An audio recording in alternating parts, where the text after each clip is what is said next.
you sometimes feel like giving up? Do you sometimes just feel like you can't do it anymore? It's too much. The spiritual process, the healing journey is too difficult. There's too many obstacles. If so, this video is definitely going to help you. It's going to help you to keep going in those moments where it's almost overwhelming. I'm going to be talking a bit about how these obstacles come up in our way and what the benefit of staying the course is.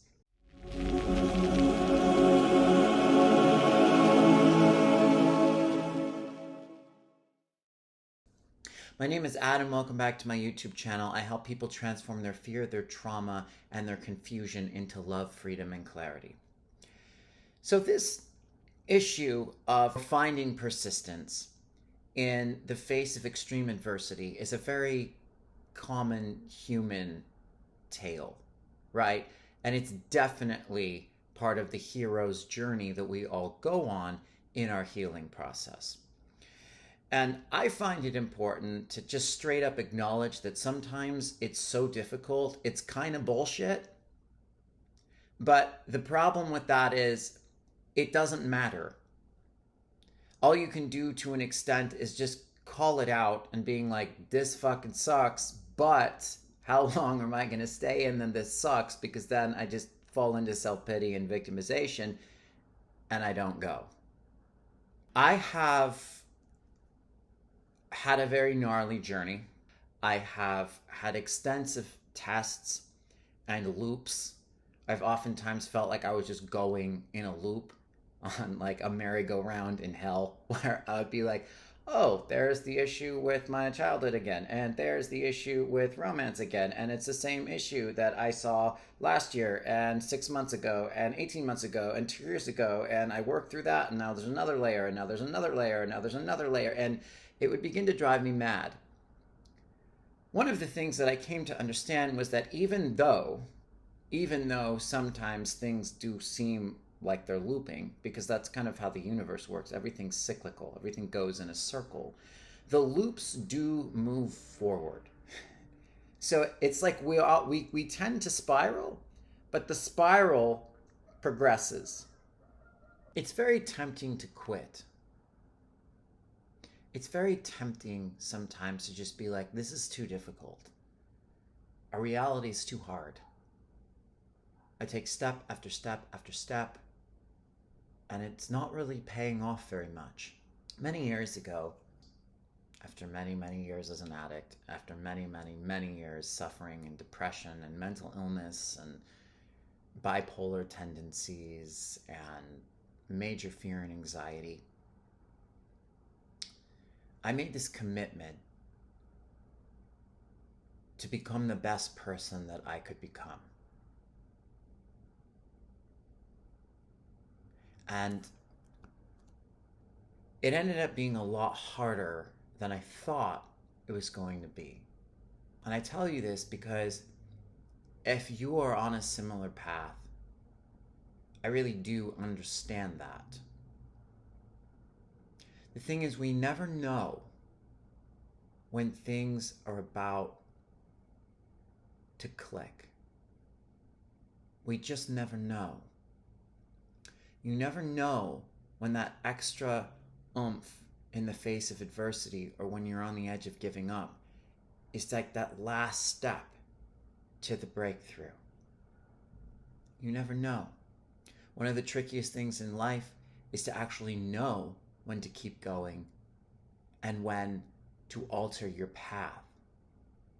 When we're talking about a specific path, when we're talking about like, am I looking at the right career? Is this the right partner to be with? And oftentimes we will work and work and work and work and work, and we'll get to these blocks repeatedly. And the question becomes, well, is this block a sign that I'm supposed to stop because it's the wrong path? It's like a door that's not opening, or it's a brick wall? Or is this a test to keep going and push through? And I would put it like this. If you're committed to yourself, it doesn't matter. It doesn't matter that much. The commitment is internal. The commitment to your own growth and healing is generally internal. If you're committed to your highest timeline, whatever you're facing here will come up over here, and you will have to go through it anyway. So sometimes you back off, sometimes you keep going, but you always keep going within for you. And as we do that, as we keep persisting, something inside of us gets stronger. And what that is a deep belief in yourself, in your own strength, in your own sovereignty, in your own ability to transcend and evolve. And less, what we receive from the outer world matters. It's of course nice to like have a career and make money and not have to worry about those things. Yeah, duh, of course. But less and less do we attach to those things as a source of inner contentment. I have wanted to quit so many times. I have struggled with suicidal ideation because it's in my, I don't know, it's that mental illness it ran in the family. I've been so tired, I don't want to do things anymore because I just want to rest and stop and be at peace.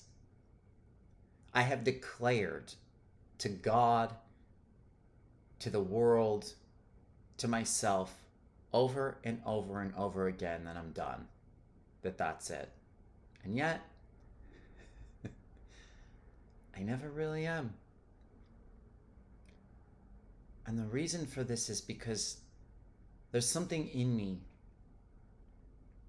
beyond the parts that keep going and that give up, that just keeps going.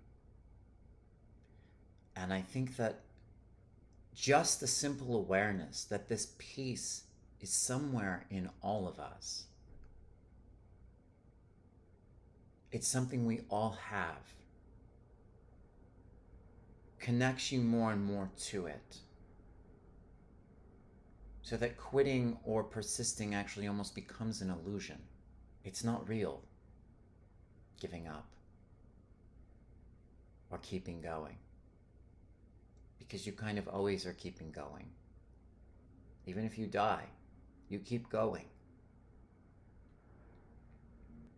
I hear a lot of people when they see somebody or they hear about someone who killed themselves, right? People will say things like, oh, they're going to have to come back and finish those lessons later. Or it's like, oh, they chickened out. And whenever I hear that, the first thing I think about the person who says something like that is, you don't get it. You don't get it. I'm like, oh, okay, you haven't been there. Because if you were really there, you wouldn't have said that, because you would have gotten it. You would have gotten it. And you could bring that up with certain people who make those comments, and they could outline to you how tough they are because of all the things that they've been through. And my point to them would be like, not really though, because it's all relative. I talk about this in another video, a video I just released called When Your Best Isn't Good Enough. We all have different capacities, and we're all carrying different amounts of weight and things that we're working on. So what looks like a lot to someone, and they'll be like, oh, boom, boom, boom, checklist, I went through this and this and this. Obviously it wasn't. It didn't take them to their breaking point, so they don't fucking get it.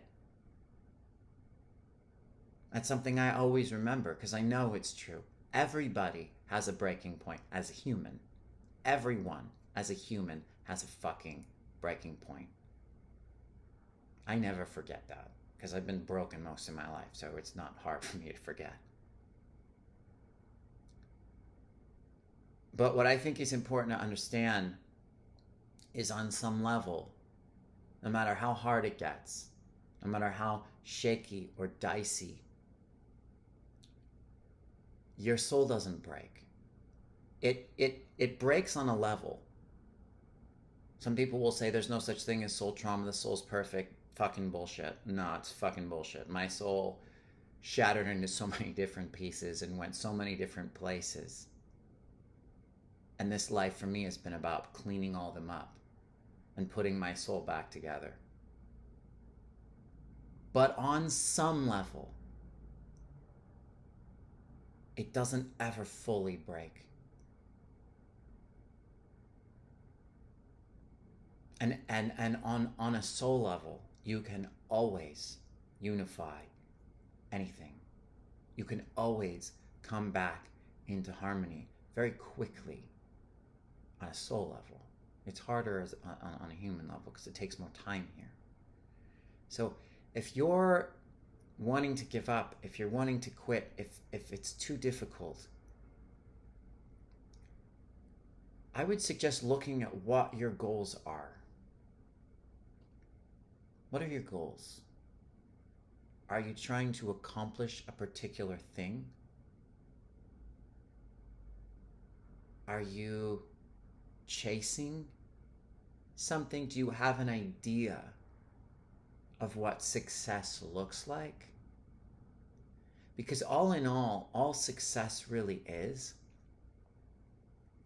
continuing to go in the direction of what you want to create and what calls to you. That's it. It's not your wins. It's not your losses. It's not how much money you made or how many followers you got. And one thing I've learned as I've healed, there's always another goal, and I know that will be true no matter how far up a ladder I go. Life, I do believe, gets easier. It's gotten a lot easier for me. But on some level, none of that really matters. What it all comes down to is a commitment to your best self. And so long as you're continually just even intending that, it's enough.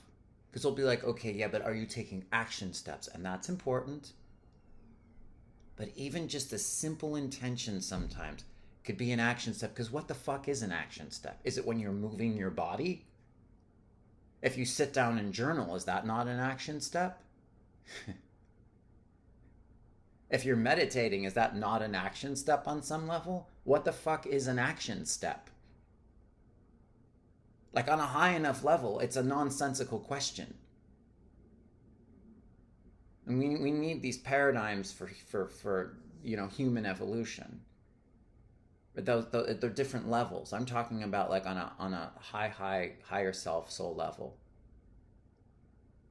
So how can you find that essence within yourself that never gives up, that always keeps going?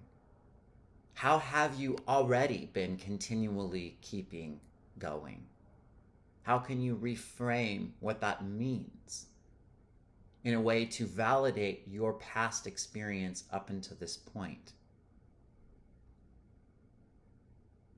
How can you embody the energy of being unbreakable?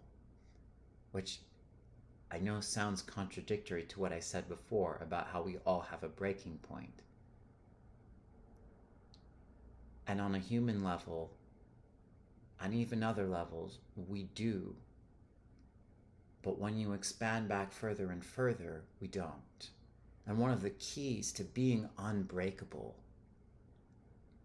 is the humility of knowing that you're both enormous and tiny at the same time.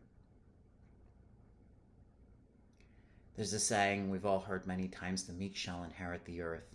There's a lot of debate on what that means. What I believe it means, and I think I got this somewhat from, I think, Emmett Fox, the meek in separation. Because we could say meek in ego, but no one even knows what the ego is. The ego is everything. So meek in as a lot of us would define the ego, but more like meek in separation, meek in the lower self. The smaller you are in ego, the more open you are. You then inherit all of the energy of the universe. You inherit the earth. which is vastly bigger and by no means meek, vastly bigger than anyone can even conceive. And to say it another way, it's understanding that when you recognize the fragility and the breakability of being human in a humble and open way, you access the part of you that is in fact unbreakable. The people who are pointing at others and judging because they chickened out, or, they're going to have to come back later, they have not been brought to that point yet. So the unbreakability they may, front with is from ego. And I believe very much, and from experience, that when you keep going, when you persist, regardless of the outcome, regardless of the results, regardless of whether you get what you want, any of it, you connect more and more and more to the part of yourself that is unbreakable, unalterable. So it's like lifting a weight. It's like every time it gets really hard and you want to give up and you don't, you heal. Every time you want to give up and you keep going, you get better. It doesn't fucking matter if you manifest the relationship or the money or the job or any of it. Just knowing that every time you just persist anyway, you connect more to that part of yourself that already is everything you could ever want to be. Turns those moments where you want to give up into something to be grateful for. Where you begin to alchemize this incredible strength and persistence and force and divine will. So, let me know what you think in the comment section below. Please like and subscribe to the channel, and I will see you next time.